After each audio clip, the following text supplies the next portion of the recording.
שרגא, שרגא. מה? שרגא, אתה יודע שבקרוב יש לנו אורחים? באמת? מי?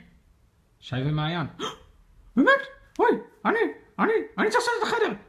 אני צריך להכין משהו. אני רוצה להכין את המשחקים שלי. למה לא אמרת לי? אני עכשיו לא יודע.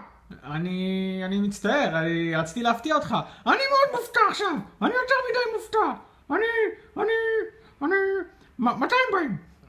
עוד מעט. אוי ואבוי. תירגע, שרגא, אני אעזור לך. בסדר. אז מה עוד? אני התחלתי לבשל חומוס, ועוד מעט אני הולך להוציא את הדפים ואת הטושים. וזהו. בסדר, טושים. אני אוהב טושים. אתה יכול להישאר רגוע ולהיות חמוד. אני חמוד. כן, אתה חמוד. איזה כיף. אתם באים עוד מעט?